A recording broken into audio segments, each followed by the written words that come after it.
السلام علیکم ورحمۃ اللہ وبرکاتہ۔ نحمدہ ونصلی علی رسولہ الکریم، اما بعد، فاعوذ باللہ من الشیطان الرجیم، بسم اللہ الرحمن الرحیم۔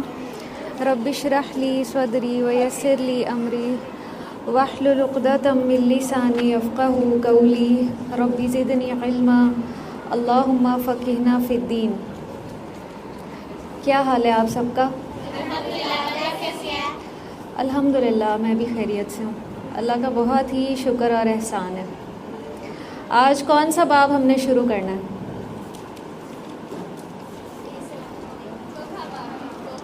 شاباش۔ حدیث اور کتابت حدیث۔ کتابت کسے کہا جاتا ہے؟ پڑھنے کو یا لکھنے کو؟ لکھنے کو کہا جاتا ہے۔ سب سے پہلے ہم دیکھیں گے حدیث کے مختلف معانی۔ معنی کا جو جمع ہے وہ معانی ہوتا ہے۔ ہم حدیث کا لفظی معنی جانیں گے اور پھر اس کے بعد یہ دیکھیں گے کہ محدثین نے اس کا کیا معنی کیا ہے، یعنی حدیث کا۔ اس کا جو لفظی یا لغوی معنی ہے وہ ہے جدید یا نئی چیز، اور جدید کا اپوزٹ کیا ہوتا ہے؟ قدیم یعنی پرانا۔ اور حدیث کا ایک مطلب جو ہے نا وہ بات کرنا بھی ہے، کلام کرنا، مطلب بیان کرنا۔ یہ بھی آپ لکھ لیں اپنے پاس۔ حدیث کا ایک مطلب کیا ہے؟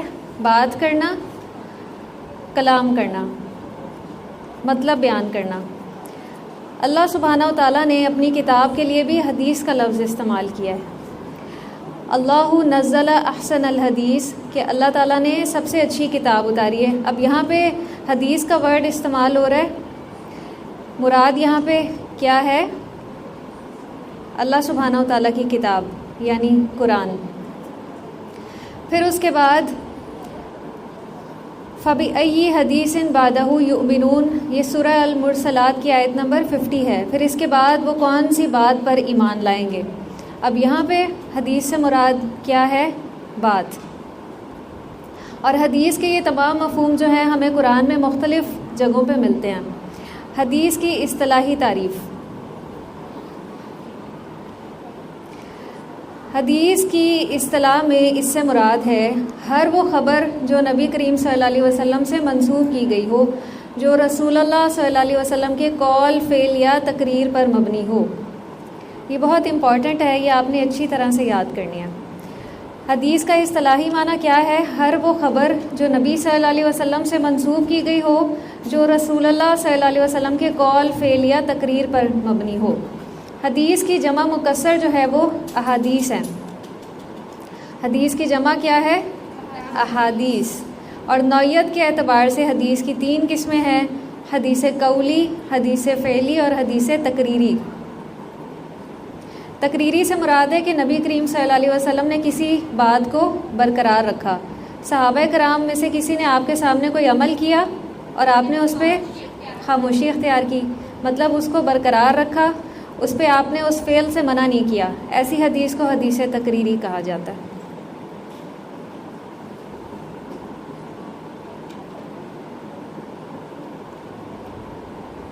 تو حدیث کے بارے میں تحقیق کرنا کہ آیا وہ صحیح ہے یا ضعیف ہے، علم الحدیث کہلاتا ہے۔ یہ ریسرچ جو ہے جب کی جاتی ہے تو اس علم کو علم الحدیث کہا جاتا ہے کہ آیا یہ حدیث صحیح ہے یا نہیں۔ احادیث پہ تحقیق کرنے کو علم الحدیث کہتے ہیں۔ نبی کریم صلی اللہ علیہ وسلم جب بھی کوئی بات کہتے تھے عمل بھی کر کے دکھاتے تھے، اور کبھی آپ کے سامنے کوئی عمل ہوتا، آپ اس پہ خاموشی اختیار کرتے تو وہ بھی تسلیم کی جاتی تھی، لیکن اگر وہ کام غلط ہوتا تو آپ اس سے روک دیتے تھے۔ اس کے بعد ہے سنت۔ سنت کا لغوی معنی۔ سنت کا لغوی معنی جو ہے وہ ہے راستہ، طریقہ یا قاعدہ۔ سنت اللہ التی قد خلت من قبل، اللہ کا دستور جو پہلے لوگوں میں گزر چکا ہے، اس سے مراد اللہ کا طریقہ ہے۔ پھر اسی طرح سنن کا لفظ بھی قرآن میں استعمال ہوا ہے۔ سنت کی جو جمع ہے اس کو سنن کہا جاتا ہے۔ اور یہ سنن جمع سالم ہے یا جمع مکسر ہے؟ جی سنن کا جو لفظ ہے جمع سالم ہے یا جمع مکسر ہے؟ جیسے حدیث کی جمع احادیث جمع مکسر ہے، تو سنن کیا ہے؟ سنت کی جمع بتائیں، آپ لوگ گرامر پڑھتے ہوں گے. جمع سالم ہے. جمع سالم کے آخر میں جو ہے نا وہ واو نون نظر آتا ہے. جیسے مؤمنون کی جمع مؤمنون، کافرون کی جمع کافرون، اور اسی طرح اور بھی مثالیں ہو سکتی ہیں. صالحون کی جمع صالحون، مجتہدون کی جمع مجتہدون. تو جو جمع مکسر ہوتی ہے اس کے آخر میں واو نون نہیں ہوتا، اس میں واحد کی جو حالت ہے یا شکل ہے وہ جمع بناتے ہوئے تبدیل ہو جاتی ہے تھوڑی سی. تو سنت کی جو جمع ہے وہ سنن ہے اور یہ جمع مکسر ہے. سنت کا شرعی معنی. شریعت میں جب سنت کا لفظ قرآن کے ساتھ استعمال کیا جائے تو ایک مأخذ قانون کی حیثیت سے اس کا معنی حدیث ہوگا. حدیث کے لیے بھی سنت کا لفظ استعمال کیا جاتا ہے، یعنی قرآن وحی جلی اور سنت جو ہے وہ وحی خفی ہے، اور حدیث کا لفظ سنت کا مترادف ہے. حدیث کے لیے سنت کا لفظ بھی بولا جا سکتا ہے. علوم الحدیث میں اگر سنت کا لفظ استعمال کیا جائے تو اس سے مراد حدیث ہی ہوگی. وحی جلی جو ہے نا، اس کو جلی اس وجہ سے کہا جاتا ہے کہ یہ وہ وحی ہے جس میں صرف قرآن نازل ہوتا تھا آپ صلی اللہ علیہ وسلم پر، اور آپ صلی اللہ علیہ وسلم کی کیفیت تبدیل ہو جاتی تھی جب آپ پہ قرآن کی وحی اتر رہی ہوتی تھی. ہمیں بہت سی احادیث میں بھی پتہ چلتا ہے کہ نبی صلی اللہ علیہ وسلم کا رنگ تبدیل ہونا شروع ہو جاتا تھا اور پسینہ ظاہر ہونا شروع ہو جاتا تھا. تو یہ کب ہوتا تھا؟ جب آپ کے اوپر قرآن نازل ہو رہا ہوتا تھا، وحی جلی نازل ہو رہی ہوتی تھی. اور صحابہ کرام کو بھی آپ کے جو آثار ہیں یا کیفیت ہے وہ نظر آ جاتی تھی، صحابہ کرام محسوس کر لیتے تھے. تو جلی کا مطلب ہوتا ہے واضح اور کلیئر، اسی لیے وحی مطلوع کو وحی جلی بھی کہا جاتا ہے. اور وحی خفی، اللہ تعالیٰ دل میں بات ڈال دیتے تھے، کسی بھی بات کا مفہوم، معنی اور تمام ڈیٹیلز اللہ سبحانہ و تعالیٰ آپ کے دل میں الہام کر دیتے تھے، اور یہ بالکل خفی یعنی خفیہ ہوتی تھی، کسی کو بھی آپ کے اوپر وحی نازل ہو رہی ہے. اور یہ وحی جب آپ پہ نازل ہوتی تو اس کے بعد آپ لوگوں کو بتاتے کہ ایسا کرو اور ایسا نہ کرو، اور حدیث اور سنت کو وحی خفی کہا جاتا ہے. تو اس وحی کو خفی کس لیے کہا جاتا ہے؟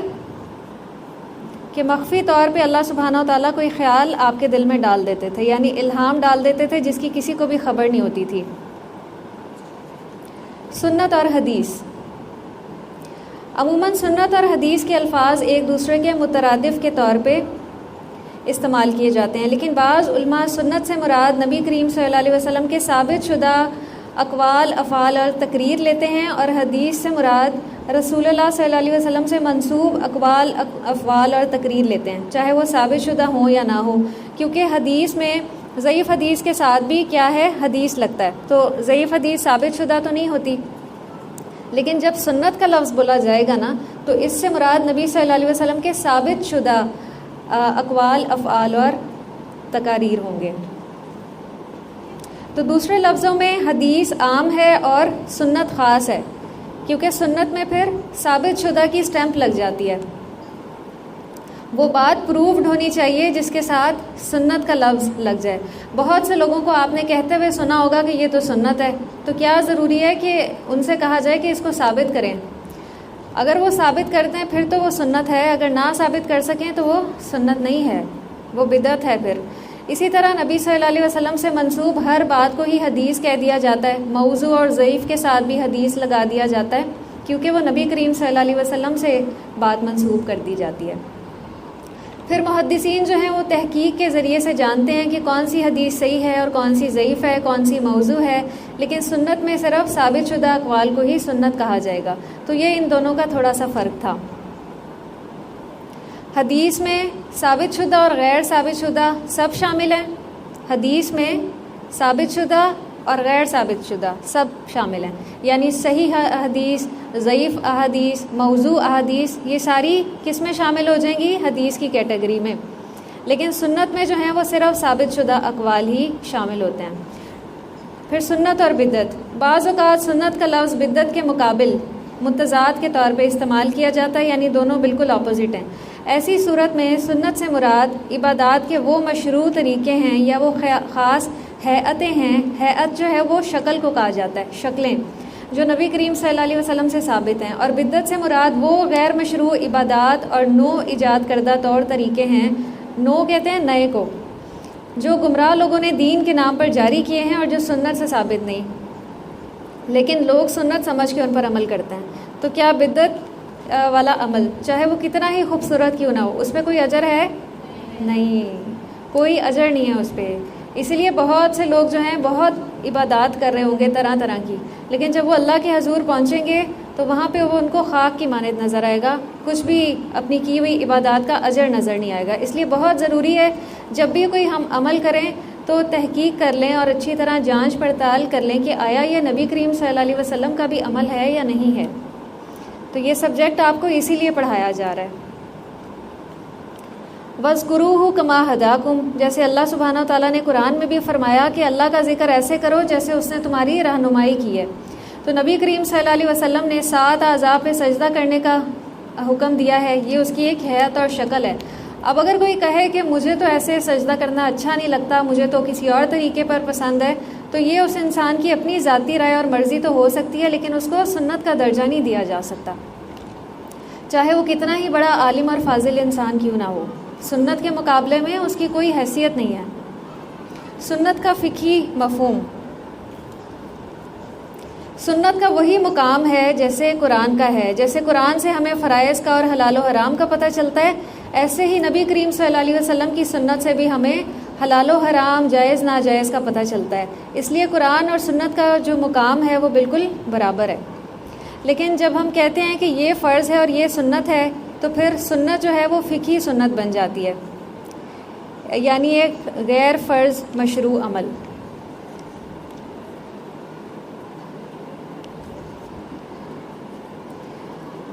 فرض سے مراد وہ فعل ہے، مشروع کہتے ہیں جائز اعمال کو، مشروع کے اوپر آپ لکھ لیں جائز اعمال. فرض سے مراد وہ عمل ہے جو نبی کریم صلی اللہ علیہ وسلم نے ہمیشہ کیا ہے، جس کے بجا لانے میں ثواب اور چھوڑ دینے سے گناہ ہوتا ہے. فرض وہ حکم ہے جو دلیل قطعی سے ثابت ہو اور جس کا منکر کافر ہو جاتا ہو، جیسے نماز، روزہ، زکوٰۃ، حج. یہ ساری چیزیں جو ہیں یہ سارے اعمال فرض کے درجے پہ ہیں. دوسری ہے سنت راتبہ، جس میں سنت موقدہ اور سنت غیر موقدہ آ جاتی ہیں. تو جب ہم سنت کا لفظ فقہ میں استعمال کریں گے نا، تو پھر سنت کی 2 ٹائپس ہو جائیں گی، موقدہ اور غیر موقدہ. اور اگر ہم حدیث میں سنت کا لفظ استعمال کریں گے تو اس سے مراد پھر حدیث ہی ہوگی. اب دیکھ لیں کہ سنت موقدہ کس کو کہا جاتا ہے. نبی کریم صلی اللہ علیہ وسلم کا وہ عمل جو آپ نے اکثر کیا ہو لیکن کبھی کبھار چھوڑ بھی دیا ہو، اکثر کیا ہو لیکن کبھی کبھار چھوڑ بھی دیا ہو. جیسے عشاء کی نماز کی فرض کے بعد کی جو 2 سنتیں ہیں، نبی کریم صلی اللہ علیہ وسلم نے ہمیشہ پڑھی ہیں لیکن زندگی میں 1-2 دفعہ چھوڑ بھی دی. تو یہ جو ہیں سنت موقدہ ہیں. سنت موقدہ وہ ہیں جس کے کرنے میں ثواب اور نہ کرنے سے گناہ نہیں ہوتا. البتہ اس عمل کو بلا عذر ترک کرنے پر ملامت ہے، ترک نہیں کرنا چاہیے. جو سنت موقدہ ہیں جن پر نبی کریم صلی اللہ علیہ وسلم نے ہمیشگی اختیار کی ہے. پھر سنت غیر موقدہ ہیں، ان سے مراد نبی کریم صلی اللہ علیہ وسلم کا وہ عمل ہے جو آپ نے کبھی کبھار کیا ہے اور اکثر چھوڑ دیا ہے، جس کے کرنے میں ثواب ہے اور نہ کرنے پر کوئی عذاب نہیں. یہ وہ سنت ہے جو بلا عذر بھی ترک کی جا سکتی ہے. جیسے عصر کی نماز کی 4 سنتیں ہیں شروع والی، وہ غیر موقدہ ہیں. تو آپ دوبارہ سے ان دونوں کا فرق سن لیں کہ سنت موقدہ وہ عمل ہے جو آپ نے اکثر کیا ہے لیکن کبھی کبھار چھوڑ بھی دیا ہے، ٹھیک ہے. اور سنت غیر موقدہ وہ ہیں جو آپ نے کبھی کبھار کی ہیں اور اکثر چھوڑ دی ہیں. سنت غیر موقدہ وہ ہیں جو آپ نے کبھی کبھار کی ہیں اور اکثر چھوڑ دی ہیں. جیسے عصر کی 4 سنتیں ہیں شروع والی، لیکن ایک حدیث سے ہمیں پتہ چلتا ہے کہ نبی کریم صلی اللہ علیہ وسلم نے فرمایا جو 4 سنتیں پڑھتا ہے اس کی زندگی میں اللہ کی خاص رحمت ہوتی ہے. جی کوئی ایشو ہے؟ اچھا، اب آگے دیکھیں وحی کی 2 ٹائپس ہیں. پیج 74. ایک قرآن ہے اور دوسری صحیح احادیث. قرآن کو وحی جلی کہا جاتا ہے اور سنت کو وحی خفی. پھر قرآن وحی جلی کی آگے دو ٹائپس ہیں، ایک فرض ہے اور ایک فقہی سنت ہے، اور دوسری صحیح احادیث، اس میں بھی وحی خفی میں ایک فرض ہے اور دوسری فقہی سنت ہے.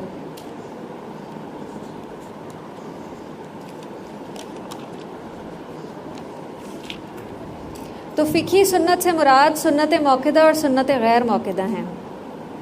قرآن سے فرض اور واجب حکم کی مثال. علم فقہ کی روح سے جو شخص کھڑا ہو سکتا ہے اس کے لیے نماز میں کھڑا ہونا فرض ہے. نماز میں قیام کی فرضیت پر پوری امت کا اجماع ہے. اللہ سبحانہ و تعالیٰ کا ارشاد ہے سورۃ البقرہ میں وَقُومُوا لِلَّهِ قَانِتِينَ، نماز کے لیے خشوع و خضوع کے ساتھ کھڑے ہو جاؤ. تو قرآن کا جو ہر حکم ہے وہ فرضیت کا درجہ نہیں رکھتا. جیسے سورۃ المائدہ کی آیت نمبر 2 ہے وَإِذَا حَلَلْتُمْ فَاصْطَادُوا، اور جب تم فراغت حج کے بعد احرام اتار دو تو شکار کرو. تو اس آیت سے بظاہر تو ایسا معلوم ہوتا ہے کہ احرام اتارنے کے بعد شکار کرنے کا حکم فرض کر دیا گیا ہے، لیکن یہ حکم فرضیت کا درجہ نہیں رکھتا، بلکہ اس کا مطلب یہ ہے کہ اب اگر تم چاہو تو شکار کر سکتے ہو. یعنی احرام کی حالت میں شکار پر جو پابندی لگائی گئی تھی وہ اب ختم ہو چکی ہے احرام اتارنے کے بعد. تو یہ قرآنی حکم جو ہے وہ مباح کا درجہ رکھتا ہے. تو وہ جو 5 کیٹیگریز تھی نا احکام خمسہ، ان کی ڈیفینیشنز کا ہمیں پتہ ہونا بہت ضروری ہے. نہیں تو اگر مباح کہیں پہ لکھا ہوا ہوگا تو ہمیں پتہ ہی نہیں ہوگا کہ مباح کون سا عمل ہوتا ہے. یہ وہ عمل ہوتا ہے جس کے کرنے میں نہ ثواب ہے اور نہ ہی کوئی گناہ ہے. لیکن مباح کام پہ بھی ہم اجر و ثواب کس طرح سے حاصل کر سکتے ہیں؟ کس طرح سے حاصل کر سکتے ہیں؟ ہاں جی، ہمیں کوشش کرنی چاہیے کہ ہم ہر کام کو سنت کے مطابق کریں. اپنے پورے دن کی جو روٹین بنا لیں وہ عین سنت کے مطابق ہو، نبی کریم صلی اللہ علیہ وسلم کے طرز عمل کو دیکھتے ہوئے. پھر ہمارا پورا دن کیا ہو جائے گا؟ عبادت بن جائے گا، چاہے ہم دنیا کے کام ہی کیوں نہ کر رہے ہوں. اور جب دنیا کے کام بھی کر رہے ہوں تو کوشش کیا کریں کہ زبان سے اللہ کا ذکر کر رہے ہوں. نبی کریم صلی اللہ علیہ وسلم اللہ کا کب کب ذکر کرتے تھے؟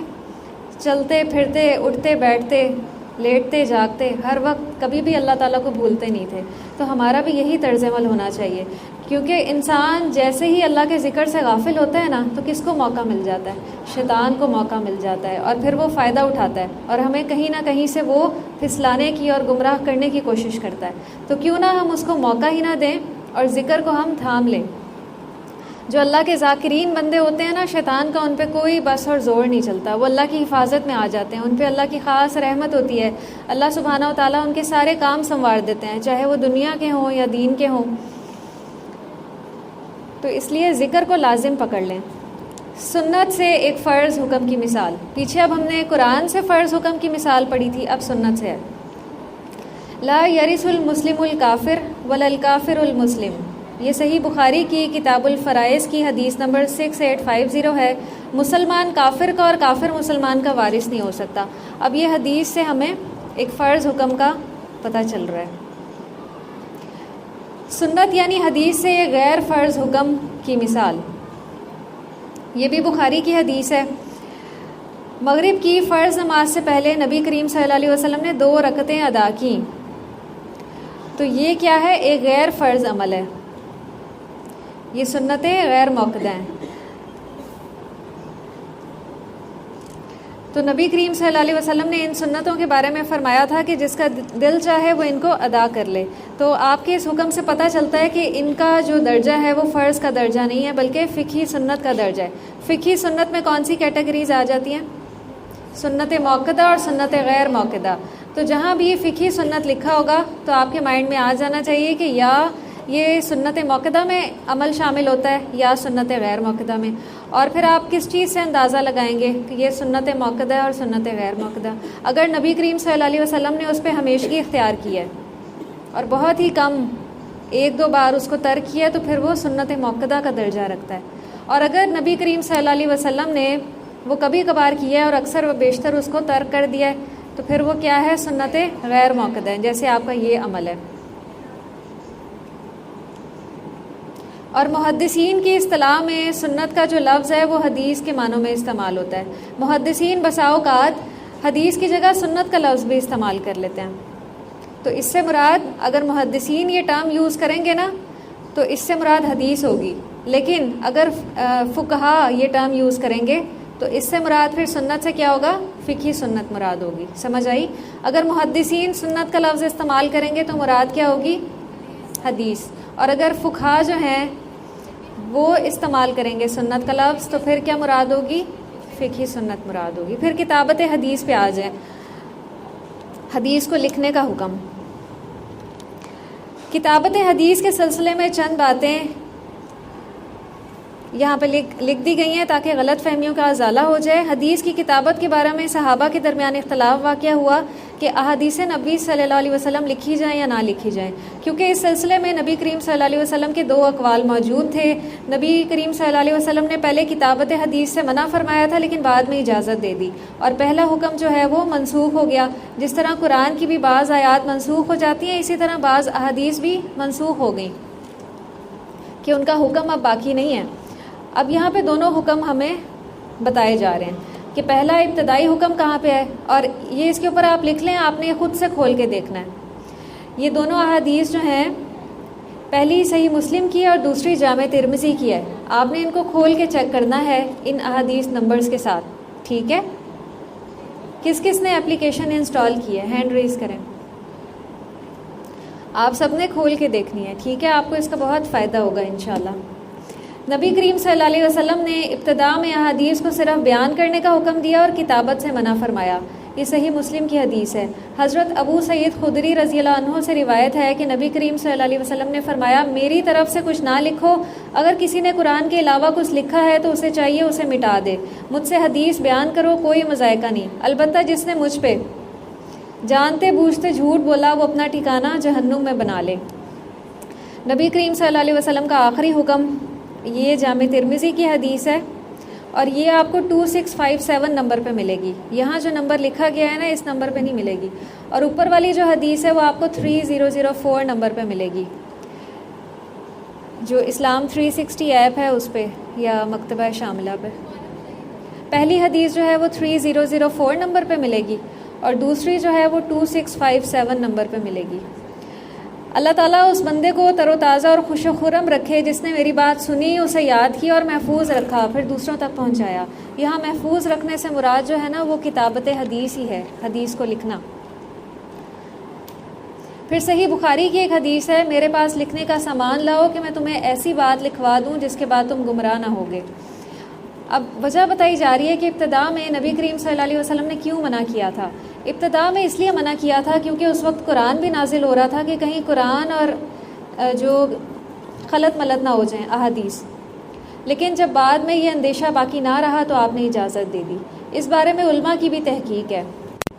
حافظ ابن حجر عسقلانی جو ہے وہ فرماتے ہیں کہ ممانعت جو ہے وہ ابتدائی حکم ہے اور اجازت جو ہے وہ اس کی ناسخ ہے. یہ حافظ ابن حجر عسقلانی، آپ نے ان کا نام سنا ہے؟ رحمہ اللہ سنا ہوا ہے کسی نے ان کا نام؟ یہ بہت بڑے محدث ہیں اور ان کے ساتھ فتح الباری لکھا ہوا ہے. فتح الباری صحیح بخاری کی شرح ہے، یہ انہوں نے لکھی ہے. آپ کو شیخ الاسلام کا ٹائٹل بھی دیا گیا ہے. بلوغ المرام بھی آپ کی تصنیف ہے. پھر لسان المیزان، تہذیب التہذیب، تقریب التہذیب، یہ ساری کتابیں جو ہیں، اور اس کے علاوہ بھی کئی کتب ہیں جو حافظ ابن حجر عسقلانی رحمہ اللہ نے لکھی ہیں. کتابت کی اجازت دے دی. یہ ابن جوزی رحمہ اللہ کا قول ہے اور یہ بھی بہت بڑے محدث تھے بھی تھے.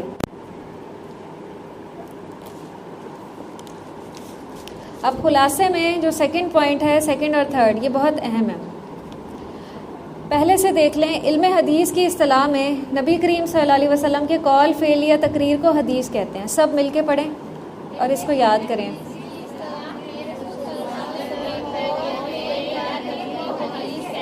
جی، یہ ڈیفینیشن آپ کو کبھی بھی بھولنی نہیں چاہیے. پھر دوسرا ہے سنت کا لفظ کئی معنی میں استعمال ہوتا ہے لیکن علم حدیث میں اس سے مراد حدیث ہی ہے. پھر تیسرا، علم حدیث میں سنت کا مطلب نبی کریم صلی اللہ علیہ وسلم کا قول، عمل یا تقریر ہے. یعنی وہی جو پہلا پوائنٹ ہے نا، وہاں آپ نے جو حدیث کی ڈیفینیشن پڑھی تھی، وہی تیسرے نمبر پہ آپ سنت کی ڈیفینیشن پڑھ رہے ہیں، کیونکہ حدیث اور سنت ایک دوسرے کے مترادف ہیں. جبکہ علم فقہ میں سنت سے مراد غیر فرض عمل ہے. فقہی سنت، جس میں سنت موقدہ اور سنت غیر موقدہ آ جاتے ہیں۔ میں نے آپ کو ایک ٹاسک دیا تھا، کیا ٹاسک تھا؟ کیا سرچ کرنا تھا آپ نے؟ کیا سرچ کرنا تھا؟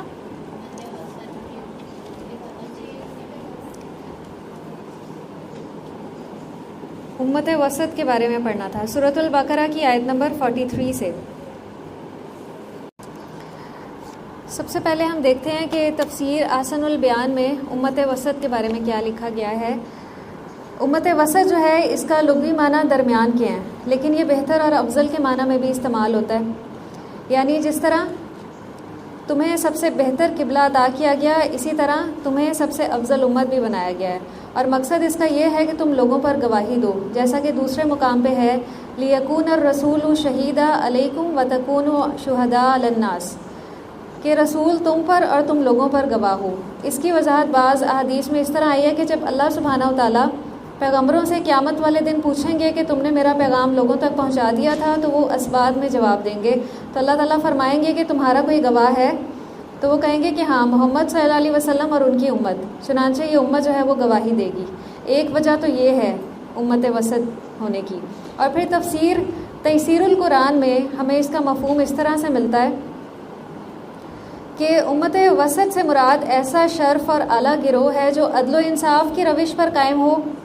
یہ پوائنٹ جو ہے نا، یہ بڑا اہم ہے، اور یہ ہمارے اس ٹاپک سے بھی ریلیٹڈ ہے جو ہم نے غالباً دوسرے باب میں پڑھا تھا، جہاں پہ وہ حدیث تھی سلمان فارسی والی،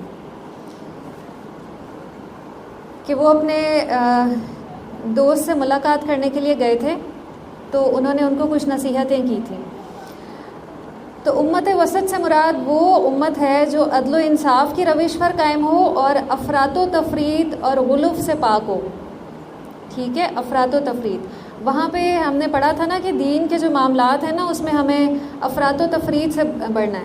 جیسے کچھ صحابہ کرام نے یہ کہا تھا، انہوں نے نبی کریم صلی اللہ علیہ وسلم کے عمل کو کم سمجھا اور کہنے لگے کہ ان میں سے ایک نے کہا کہ میں تو اب سے رات بھر سوؤں گا ہی نہیں، قیام کروں گا، دوسرے نے کہا میں دن بھر روزہ رکھوں گا، تیسرے نے کہا میں شادی نہیں کروں گا۔ یہ افراط و تفریط کا راستہ ہے۔ تو امت وسط جو ہے وہ ان چیزوں سے پاک ہوتی ہے، وہ معتدل راستہ اپناتی ہے، درمیانی راستہ، اور اسی پہ چلتی ہے۔ اور اس کی مثال بھی آپ سمجھ لیں کہ نصارہ نے عیسیٰ علیہ السلام کو اتنا بڑھایا کہ انہیں خدائی بنا دیا، اور یہود نے اتنا گھٹایا کہ ان کی پیغمبری سے بھی انکار کر دیا۔ تو امت وسط جو ہے، جو ہم ہیں، ہم سارے انبیاء پر ایمان رکھتے ہیں کہ سب اللہ کے رسول ہیں، کسی کا بھی مقام اور مرتبہ اصل مقام سے بڑھایا نہیں امت وسط نے۔ پھر اسی طرح جو ہے یہود کے لیے قتل کے بدلے قتل جو ہے وہ فرض تھا قصاص میں، اور اس کے مقابلے میں نصارہ جو ہیں وہ ان کو عفو و درگزر سے کام لینے کا حکم دیا گیا تھا۔ لیکن جو امت مسلمہ ہے ان کے سامنے دونوں راستے ہیں، قصاص یعنی قتل کے بدلے قتل بھی ہے اور دیت بھی لی جا سکتی ہے، لیکن مستحب کیا ہے کہ دیت لے لی جائے۔ اور اسی طرح یہود میں اگر عورت حائضہ ہو جاتی تو وہ نہ اس کے ہاتھ کا پکایا ہوا کھانا کھاتے، نہ اس کے ساتھ بیٹھتے اور کھاتے، بلکہ اسے اپنے گھر میں بھی نہ رہنے دیتے تھے، اور ایسی عورتوں کا کسی الگ مقام پہ رہائش کا بندوبست کر دیا جاتا۔ اور نصارہ جو ہیں وہ ایسی عورتوں سے کسی بھی طرح کا پرہیز نہیں کرتے تھے، جبکہ مسلمان جو ہیں ہمارے دین میں اس طرح کی کوئی بات نہیں ہے۔ حائضہ جو ہے وہ کھانا پکا بھی سکتی ہے، اس کے ساتھ مل کے کھانا کھایا بھی جا سکتا ہے۔ اور میں نے آپ کو اس کی ایک اور مثال بھی دی تھی کہ جو یہودی ہیں اگر ان کے کپڑوں کو نجاست لگ جاتی تو انہیں یہ حکم تھا کہ وہ اس کپڑے کو وہاں سے کاٹ دیں گے۔ اب ظاہر ہے اگر کپڑے کو کاٹ دیا جائے گا وہ استعمال کے قابل نہیں رہے گا، لیکن ہمارے دین میں یہ رخصت ہے کہ اس کپڑے کو دھو کے پاک کیا جا سکتا ہے اور استعمال کیا جا سکتا ہے۔ تو ایک آسانی ہے نا امت وسط ہمارے دین میں، ایک آسانی اور سہولت ہے۔ اور تفسیر ابن کثیر میں اس کا یہ مفہوم لکھا ہوا ہے کہ چونکہ تمام امتوں میں یہ امت بہتر اور افضل ہے، اسی لیے انہیں شریعت بھی کامل ملی ہے اور دین بھی بالکل درست ملا ہے، بالکل واضح ملا ہے۔ تو ہماری شریعت اور ہمارا دین پچھلی شریعتوں کے مقابلے میں بالکل واضح ہے اور معتدل ہے، اسی لیے ہمیں امت وسط کہا گیا ہے، اور ہم اللہ سبحانہ و تعالیٰ کے چنے ہوئے ہیں۔ اللہ نے ہمارے لیے دین میں کوئی تنگی اور حرج نہیں رکھا۔ اس کے باوجود آج اگر کوئی دین کو مشکل سمجھے اور اس پہ عمل نہ کرے تو پھر یہ کیا ہے؟ اس کی اپنی کمی اور کوتاہی ہے۔ اللہ نے ہمارے لیے دین میں بڑی سہولت رکھی ہے۔ اصل کامیابی اور فلاح جو ہے نا وہ دین پہ عمل کرنے میں ہے۔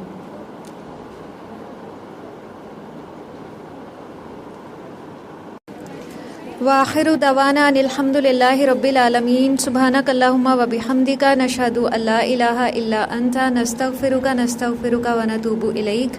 والسلام علیکم ورحمۃ اللہ وبرکاتہ۔